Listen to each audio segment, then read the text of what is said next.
ಕರ್ನಾಟಕದ ಜನತೆಗೆ ಟಿವಿ4 ಸುದ್ದಿವಾಹಿನಿಗೆ ಸ್ವಾಗತ. ನಾನು ಸಂಗೀತಾ ಭಟ್. ಇದೀಗ ಹೆಡ್ಲೈನ್ಸ್.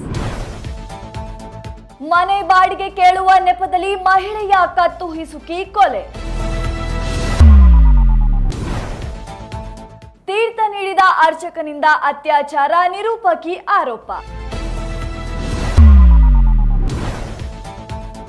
ನಾಯಿಯನ್ನು ವಾಕಿಂಗ್ ಕರೆದುಕೊಂಡು ಹೋಗುತ್ತಿದ್ದ ವ್ಯಕ್ತಿಯ ಮೇಲೆ ಹಲ್ಲೆ. ರಾಜ್ಯದಲ್ಲಿ ಶಕ್ತಿ ಯೋಜನೆಗಾಗಿ 1,000ಕ್ಕೂ ಹೆಚ್ಚು ಬಸ್ ಖರೀದಿ. ರಾಜ್ಯದ ಎಲ್ಲ ಕನ್ನಡಿಗರಿಗೆ ಧನ್ಯವಾದ ತಿಳಿಸಿದ ಸಿಎಂ ಸಿದ್ದರಾಮಯ್ಯ. ರಾಜ್ಯ ಸರ್ಕಾರದ ವಿರುದ್ಧ ನಿನ್ನೆ ಪ್ರತಿಪಕ್ಷಗಳಿಂದ ಪ್ರತಿಭಟನೆ. ಮನೆಯ ಬಾಡಿಗೆ ಕೇಳಲು ಬಂದಂತಹ ಮಾಲೀಕ ಗಂಡ ಇಲ್ಲದ ಸಂದರ್ಭದಲ್ಲಿ ಮಹಿಳೆಯ ಕತ್ತು ಹಿಸುಕಿ ಕೊಂದಿರುವಂತಹ ಘಟನೆ ನಡೆದಿದೆ. ಒಂಟಿ ಮಹಿಳೆಯ ಕತ್ತು ಹಿಸುಕಿ ಕೊಲೆ ಮಾಡಿರುವ ಘಟನೆ ಬೆಂಗಳೂರಿನ ಹೊರವಲಯದ ಕೆಂಗೇರಿ ಪೊಲೀಸ್ ಠಾಣಾ ವ್ಯಾಪ್ತಿಯ ಕೋನಸಂದ್ರದಲ್ಲಿ ನಡೆದಿದೆ. ಮನೆ ಬಾಡಿಗೆ ಕೇಳುವ ನೆಪದಲ್ಲಿ ದುಷ್ಕರ್ಮಿಯೊಬ್ಬ ಕೃತ್ಯ ಎಸಗಿದ್ದಾನೆ. ಸ್ಥಳಕ್ಕೆ ಕೆಂಗೇರಿ ಪೊಲೀಸರು ಭೇಟಿ ನೀಡಿ ಪರಿಶೀಲನೆ ನಡೆಸಿದ್ದಾರೆ. ದಿವ್ಯಾ ಕೊಲೆಯಾದ ಮಹಿಳೆಯ ಗಂಡ ಗುರುಮೂರ್ತಿ ಕೆಲಸಕ್ಕೆಂದು ಸಲೂನ್ ಹೋಗಿದ್ದರು. ಈ ವೇಳೆ ಆರೋಪಿ ಮಹಿಳೆಯ ಕತ್ತು ಹಿಸುಕಿ ಕೊಲೆಗೈದಿದ್ದಾನೆ. ದೇವಸ್ಥಾನದಲ್ಲಿ ತೀರ್ಥ ಪ್ರಸಾದ ಕೊಡುವ ಅರ್ಚಕನಿಂದಲೇ ಟಿವಿ ನಿರೂಪಕಿಯ ಮೇಲೆ ಅತ್ಯಾಚಾರ ಎಸಗಿರುವ ಘಟನೆ ಇದೀಗ ಬೆಳಕಿಗೆ ಬಂದಿದೆ. ಚೆನ್ನೈನ ಪ್ಯಾರಿಸ್ ಕಾರ್ನರ್ನಲ್ಲಿರುವ ಜನಪ್ರಿಯ ದೇವಸ್ಥಾನದ ಅರ್ಚಕರ ಮೇಲೆ ಟಿವಿ ನಿರೂಪಕಿಯೊಬ್ಬರು ಅತ್ಯಾಚಾರದ ಆರೋಪ ಮಾಡಿದ್ದಾರೆ. ತನ್ನ ಮೇಲೆ ಅತ್ಯಾಚಾರ ನಡೆದಿರುವುದರ ಬಗ್ಗೆ ಪೊಲೀಸರಿಗೆ ಮಹಿಳೆ ದೂರು ನೀಡಿದ್ದಾರೆ. ಆರೋಪಿ ಕಾರ್ತಿಕ್ ಮುನಿಸ್ವಾಮಿ ವಿರುದ್ಧ 6 ಸೆಕ್ಷನ್ಗಳ ಅಡಿಯಲ್ಲಿ ಪ್ರಕರಣ ದಾಖಲಾಗಿದೆ. ಪೊಲೀಸರಿಗೆ ದೇವಸ್ಥಾನದ ಅರ್ಚಕನ ಮೊಬೈಲ್ನಲ್ಲಿ ಆ ಮಹಿಳೆಯ ಜೊತೆಗಿರುವ ಖಾಸಗಿ ಚಿತ್ರಗಳು ಸಿಕ್ಕಿವೆ. ವ್ಯಕ್ತಿಯೊಬ್ಬ ತನ್ನ ನಾಯಿಯನ್ನು ವಾಕಿಂಗ್ ಕರೆದುಕೊಂಡು ಹೋಗುವ ಸಂದರ್ಭದಲ್ಲಿ ಅಲ್ಲಿನ ಸ್ಥಳೀಯರು ಹಲ್ಲೆಯನ್ನು ಎಸಗಿರುವ ಘಟನೆ ನಡೆದಿದೆ. ಸಾಕು ನಾಯಿಯನ್ನು ವಾಕಿಂಗ್ ಕರೆದುಕೊಂಡು ಹೋಗುತ್ತಿದ್ದ ವ್ಯಕ್ತಿಗೆ ಸ್ಥಳೀಯರು ಹಲ್ಲೆ ಮಾಡಿರುವ ಘಟನೆ ಹೈದರಾಬಾದ್ನಲ್ಲಿ ನಡೆದಿದೆ. ಜೊತೆಗೆ ವ್ಯಕ್ತಿಯನ್ನು ರಕ್ಷಿಸಲು ಬಂದ ಮನೆಯವರಿಗೂ ಹಲ್ಲೆ ನಡೆಸಲಾಗಿದೆ. ಹೈದರಾಬಾದ್ನ ರಹಮತ್ ನಗರದಲ್ಲಿ ಈ ಘಟನೆ ನಡೆದಿದ್ದು, ಸಾರ್ವಜನಿಕರ ಗುಂಪು ದೊಣ್ಣೆ ತೆಗೆದುಕೊಂಡು ಹಲ್ಲೆ ನಡೆಸಿರುವ ದೃಶ್ಯ ಸೆರೆಯಾಗಿದೆ. ಸದ್ಯ ಹಲ್ಲೆ ನಡೆಸಿದ ಆರೋಪದ ಮೇಲೆ ಪೊಲೀಸರು ವಿವಿಧ ಸೆಕ್ಷನ್ ಅಡಿಯಲ್ಲಿ 5 ವಿರುದ್ಧ ಪ್ರಕರಣ ದಾಖಲಿಸಿಕೊಂಡಿದ್ದಾರೆ. ಟಿವಿ4 ಕನ್ನಡ ಸುದ್ದಿವಾಹಿನಿಯಲ್ಲಿ ಸಣ್ಣದೊಂದು ವಿರಾಮ.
ನಂತರ TV4 ಕನ್ನಡ ಸುದ್ದಿವಾಹಿನಿಗೆ ಸ್ವಾಗತ.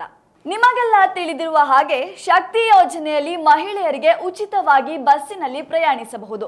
ಇದಕ್ಕಾಗಿ 1,000ಕ್ಕೂ ಅಧಿಕ ಬಸ್ಗಳನ್ನು ಖರೀದಿ ಮಾಡಲಾಗಿದೆ ಎಂದು ನಿನ್ನೆ ನಡೆದ ಸುದ್ದಿಗೋಷ್ಠಿಯಲ್ಲಿ ಉಪಮುಖ್ಯಮಂತ್ರಿ DK ಶಿವಕುಮಾರ್ ತಿಳಿಸಿದ್ದಾರೆ.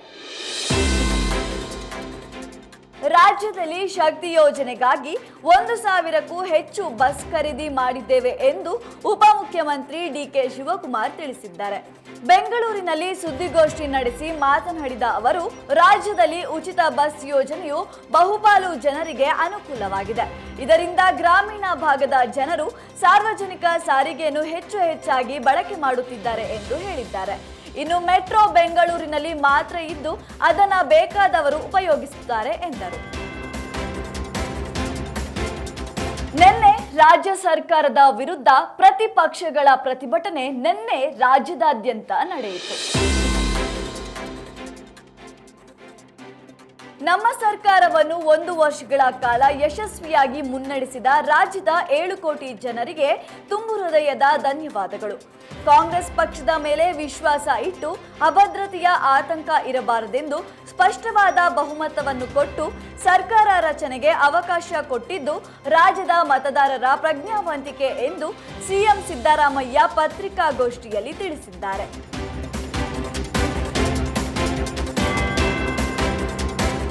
ನಿನ್ನೆ ರಾಜ್ಯ ಸರ್ಕಾರ 1 ವರ್ಷ ಮುಗಿಸಿದ ಸಂದರ್ಭದಲ್ಲಿ ಪ್ರತಿಪಕ್ಷಗಳು ರಾಜ್ಯದೆಲ್ಲೆಡೆ ಪ್ರತಿಭಟನೆ ನಡೆಸಿತು. ಸಿದ್ದರಾಮಯ್ಯ ಸರ್ಕಾರ ರಚನೆಯಾಗಿ ನಿನ್ನೆಗೆ 1 ವರ್ಷ. ಈ 1 ವರ್ಷದಲ್ಲಿ ಸರ್ಕಾರ ಲೋಪದೋಷಗಳು, ವೈಫಲ್ಯಗಳನ್ನು ಮುಂದಿಟ್ಟುಕೊಂಡು ರಾಜ್ಯಾದ್ಯಂತ ಪ್ರತಿಭಟನೆ ಮಾಡಲು ರಾಜ್ಯ ಬಿಜೆಪಿ ಎಲ್ಲ ಬಿಜೆಪಿ ಘಟಕಗಳಿಗೆ ಸೂಚನೆ ನೀಡಿದೆ.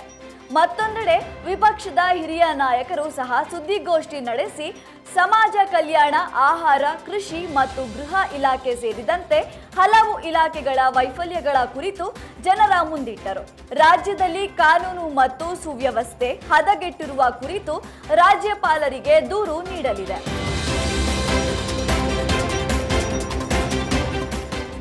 ಇವಿಷ್ಟು ಇವತ್ತಿನ ಪ್ರಮುಖ ಸುದ್ದಿಗಳು. ನಿತ್ಯ ನಿಜ ನಿರಂತರ ಸುದ್ದಿ ಹಾಗೂ ಮನೋರಂಜನೆಗೆ ವೀಕ್ಷಿಸಿ TV4 ಕನ್ನಡ ಸುದ್ದಿವಾಹಿನಿ.